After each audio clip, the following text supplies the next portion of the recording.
Good morning. Um, today it is really morning for me. I'm still working on my first cup of coffee. I feel like I have bad eyes, but so ignore me. Well, you can't ignore me since you're watching the video. Um, this is the last recording for the birthday bash, and incidentally, I was building the blog post. I'm sorry, the blog post last night. And this one is the last one that goes up. This is Death Mask.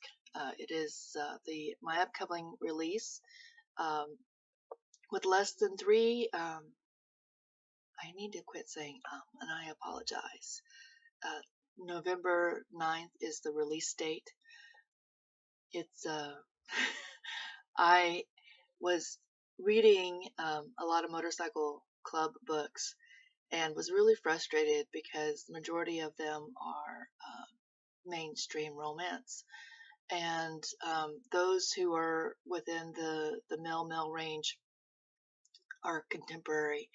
And so they all follow a sort of similar theme of conflict.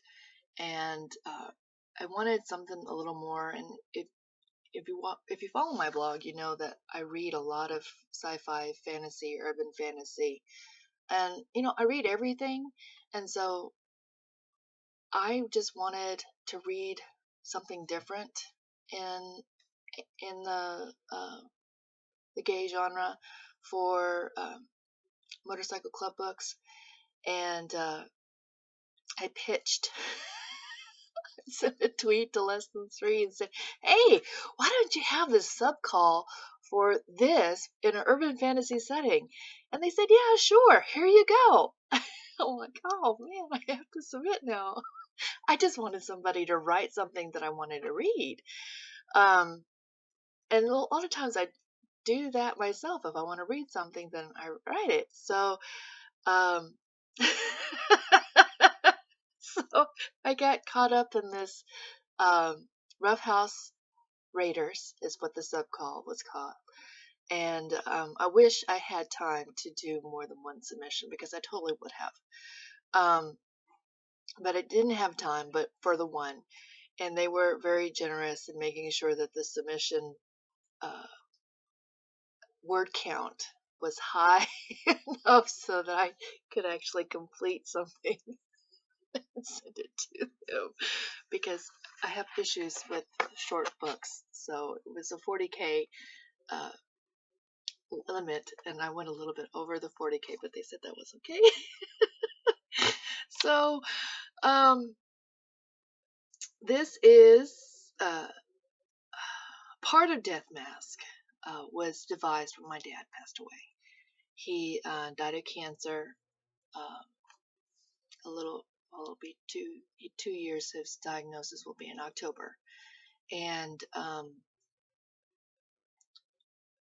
after he passed away, I was supposed to be writing Dragon's Eye, and I couldn't concentrate, obviously, and ended up building a world that was sort of cathartic for me, and it has been intertwined in with the storyline of Death Mask, and the rest of the Death Mask was really, really just plain fun for me to write. It was kind of a relief of doing something other than what I had to do. Well, I sort of had to do it, but I didn't have to do it. But I had these series that are breathing down my neck to, finish me, and I'm like, I gotta do something else. I'm gonna burn out. So, Death Mask was sort of saved me a little bit. Gotta beware. This is a motorcycle club. There's a lot of cussing. I toned it back a little bit, but still there's a lot of noticeable cussing. But it's not as bad as I've seen in some others. So I think I'm in the middle of the road. And yeah, my husband would say the cussing would be normal around our household because I do cuss a lot. I try to be very good when I'm doing stuff like this. So yeah. Anyway, let's see. My notes say I have to tell you what. The excerpt I chose because there is not an excerpt up on the publisher's website yet.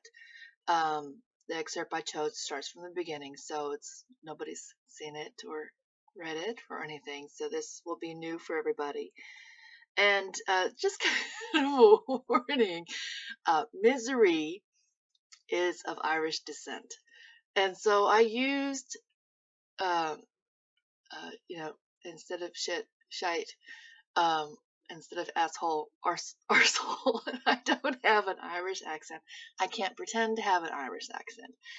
And so I might giggle a little bit when I say arse because it's so, I can't, I'm sorry. Sorry, I'm going to pause this for a second. All right, I apologize for that brief pause, but I did have a fit of giggles and it was sort of not appropriate. So what I was trying to say was that I might giggle when I say the words. I will try not to. I'll try to be very professional about it. So there we go. This is Death Mask, and it's going to be it's a standalone in the Black Harbinger. I got to get that right. World. So this is chapter 1. This is kind of cool. Each of the chapters, I put a quote about death at the top. So the first one is, death is not the greatest loss in life.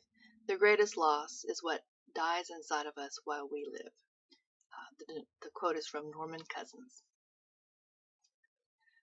Prez, you're going to want to take a look at this. Nightingale, sergeant in arms of the Black Harbinger's MC, called me from the tail end of the box truck that recently arrived from the docks. The products the vehicle carried included the much-awaited shipment of LSD for the city's elder vampires. The goods were late by 1 week, and I had some agitated vampires on my hands. If someone so much as fucked with the shite,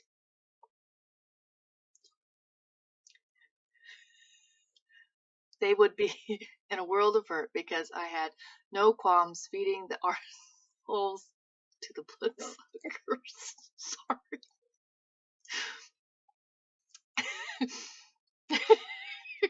Okay, I'm back. Shh, stop. The clubhouse where the MC was a repurposed 3-story library. The block had been slated for demolition after World War II to make way for a strip mall or some such. I loved the building with its Grecian columns, marble floors, and liberal use of dark woods. She had character, and after I greased a few palms, she became our clubhouse, our home. On the ground floor, to the rear of the building, were 2 bay doors. Semis could back up to one of them, allowing people to walk onto the bed without using a ramp. The second bay, vehicles moved directly into the dock. Granted, unloading the boxes was harder, but we didn't have to worry about prying eyes, and for this shipment, we needed complete privacy. By the tone of Knight's voice, I wouldn't like what I'd see. One of the prospects had been sent to retrieve the truck from the docks. Not quite a member of the MC, prospects were initiates working through a probationary period. Simply put, they were the club's gophers. They did anything and everything the brothers asked of them. They guarded the bikes in public places, manned the doors at parties, and made sure no one unauthorized entered the clubhouse. If a brother's old lady needed to go somewhere, a prospect escorted them. The list of shitty duties was endless. At the end of probationary period, the brothers voted the prospect in or out, but until then, the prospect did what they were told without complaint. Our newest one, 10-man, who'd picked up the box truck, stood off to the side looking concerned, but not afraid. The truck was where you said would be, Misery. There weren't any problems and no one followed me, he said without prompting. When I rounded the rear of the nondescript vehicle, the door was rolled all the way up, exposing the back of the compartment stacked with boxes. Nightingale stood with his arms crossed over his vest, his cut hidden by the most muscular bulk of his arms. At one time he'd been a noble fay, of which court I never asked. When most preternaturals came looking to join the Black Arbingers, they left behind who they once were. The brothers only cared about the here and now, content to leave whatever hell they had escaped from in the past. We all carried secrets best left undisturbed, and we let sleeping dogs lie, so to speak. Those who didn't know of Nightingale's origins wouldn't have believed he belonged to that waif-like race. He'd shed his litheness, becoming a motherfucking house of strength and muscle. Even his unnaturally white hair, which many people assumed the poor bastard had gone gray early, didn't soften his appearance. Most bikers didn't have facial piercings because they stumbled into too many fistfights, but not Knight. He wore a ring in his right nostril and two in his bottom lip that he fiddled with when something bothered him, like now. When he met my gaze, his green eyes were troubled. Then the scent hit me. Blood. When I went to ask what the fuck he was waiting for, Knight placed a pale finger over his lips, bidding me to listen. The sound was faint, but the soft whines of some kind of dog or... well, fuck me sideways. Someone find Hogg and Lelos. My request was made in a low voice, but the brothers looking on jumped to it as if I had yelled. Perhaps they felt my tension, or they too scented the blood wafting from the back of the truck now that the door had been raised. More than one person drew a weapon. Grabbing the handrail on the side of the door, I readied to climb into the back. Misery, Knight called to me softly, but I ignored him. Even if werewolves had hidden in the truck, I didn't worry about my safety. The sound of the pitiful, tiny snarls and growls intensified when my heavy boots struck the bed. Pausing to listen, I couldn't hear an adult voice among the puffs. With the scent of blood heavier in the confines of the cabin, I surmised the parent was severely injured. A werewolf in pain was a dangerous creature, more animal than man.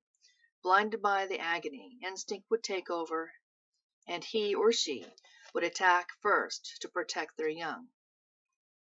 If that were to happen, then I was the one equipped to handle the werewolf. Sure, I could be hurt like anyone else, but I was hard to kill. Living for almost 200 years, had proven that.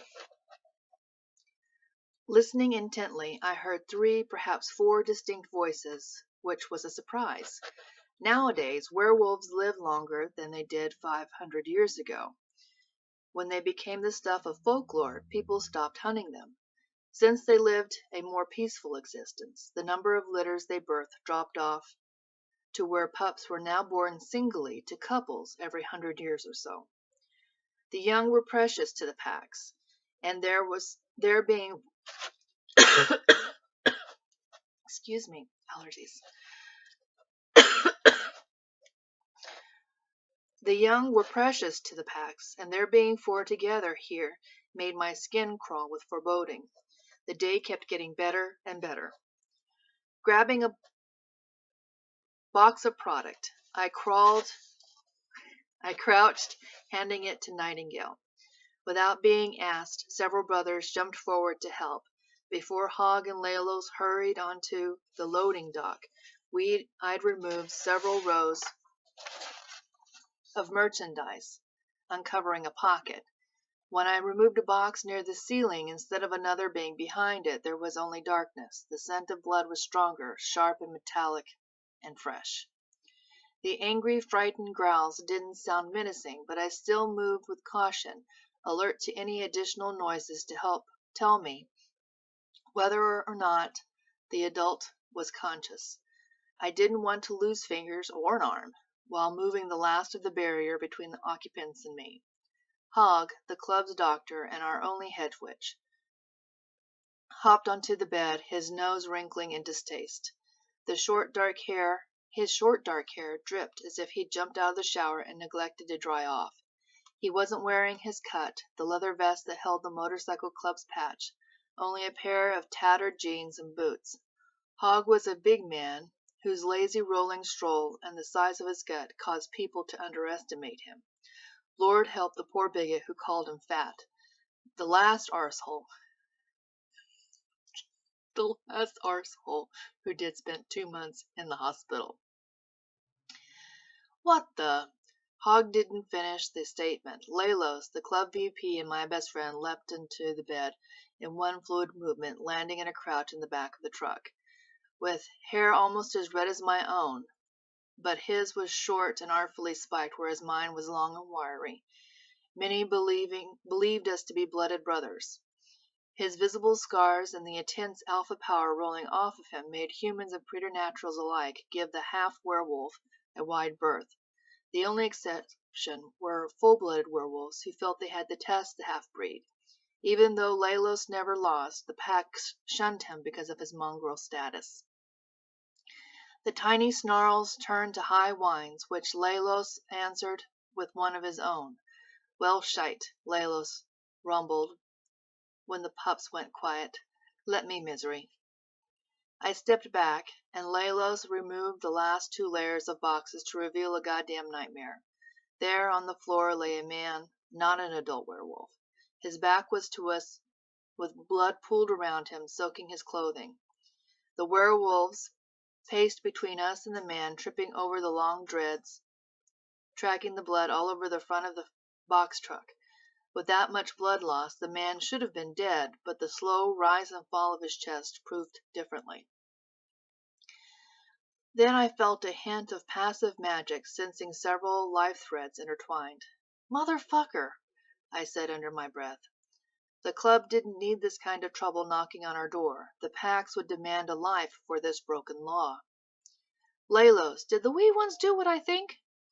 After all of these years, being away from the land of my birth, the Irish accent I'd worked hard to be rid of emerged when my emotions ran into overdrive, like now. He crouched, but the pups didn't make a move towards him. Instead, they huddled closer to the unconscious figure. In fact, inhaling deeper, I caught a whiff of specific magic I hadn't run across in quite some time, with good reason. I smelled a warlock. The wee one's blood bonded with the man, Lelos confirmed. I'd harbored a small hope I was wrong, even with the evidence before us. The pups' muzzles were blood-stained, and they ingested enough to bind their lives to the warlock. Probably the only goddamn reason why he wasn't a corpse. They saved his life. Going by the number of bullet wounds I see, someone definitely wanted him dead. Lelos reached out a hand, the back of his knuckles, towards the pups. The one with the largest belly and legs like spindly sticks shimmied forward. Hind end turned sideways, giving 3 sharp barks of warning. A couple of packs are missing their young. I don't have to tell you what kind of shitstorm this will start. Lelos didn't have to remind me. The 4 pups were from 3 different packs, and they'd want them back. Attack first, ask questions later would be the typical werewolf reaction. But this, the little ones had bonded themselves to the warlock. It wouldn't matter to the packs. The bond was most likely an accident and hadn't been coerced. Binding a were or shifter before the age of consent was strictly forbidden. In ancient times, magic users and wares had a symbiotic relationship to help each other survive among the humans. A healthy tie allowed them to find each other in dire circumstances and to share their life forces. The magic user had access to the ware's passive magic and the ware's protection, while the ware's benefit was in incomparable strength and quickness. But if the magic user was of poor character, and they bound themselves to underage shifters or wares, the tie could be abused with the magic user gaining all the perks. Shh. Leaving their counterparts nothing more than a slave. Fortunately, the practice was no longer needed for survival, but the laws prohibiting underage bindings didn't come until the last 50 years. Consequently, many of the abusers were warlocks who walked the fine line between light and dark. Even I, relegated to the territory I'd claimed in the city, had heard a large number of warlocks had walked over the gray line to don the black mantle in the last 10 years. I couldn't help but suspect this warlock was among their number. Whether the act was accidental or not, this would start a war, and here I was, standing in the eye of the storm. Fuck me. Pulling my thoughts away from the downward spiral of death and gloom, I asked, "The question is, who put them there, and why?" The club wouldn't shy away from a fight, but the more information we had about the situation, the better our chances of avoiding one. The last thing we wanted was to be under the spotlight of the human police. Who placed the MC in this position, and what exactly had we become caught up in? Hogg squeezed by Lelos and me, cautiously approaching the wounded man. He pointed to the ceiling of the box truck. Someone installed a hatch. I think we were meant to find them.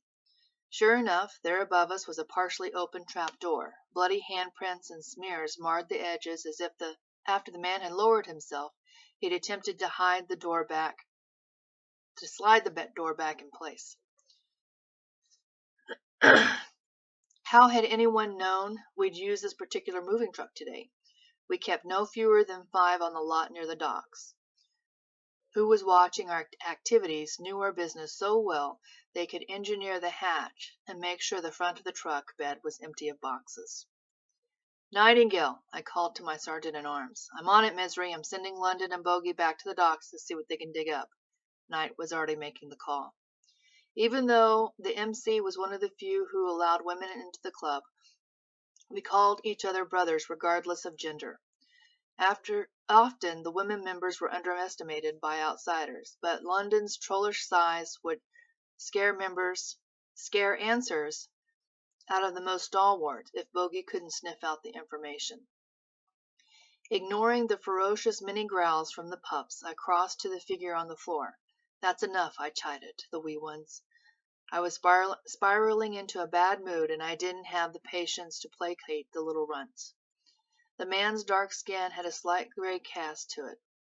If he didn't get help soon, he'd die, despite the bond he shared with the pups. I couldn't allow that. He owed me some fucking answers, and if I had to patch him up just to coerce him to revealing what the hell was going on, then so be it. Squatting next to him, something tickled my senses, and suddenly I was reluctant to touch him. There were hundreds, even thousands of warlocks worldwide.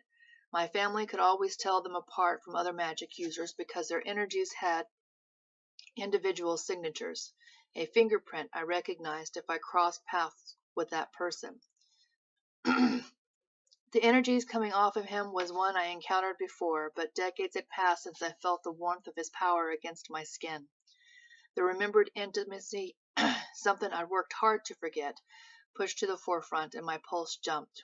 With yearning, with anger, with dismay, I told myself there was no way he could be here, and yet the certainty of who I'd see when I turned him over rocked me.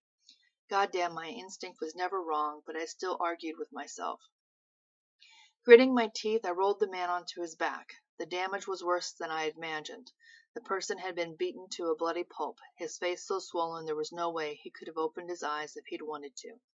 His nose was broken, crushed into his face, and his lips were split in so many places I knew that even after the best healing, he would carry scars. I counted 4 bullet holes. Darn it. Ignore that. I counted 4 bullet holes at first glance, and the slashes in the clothing told me he was assaulted with a knife or something with claws.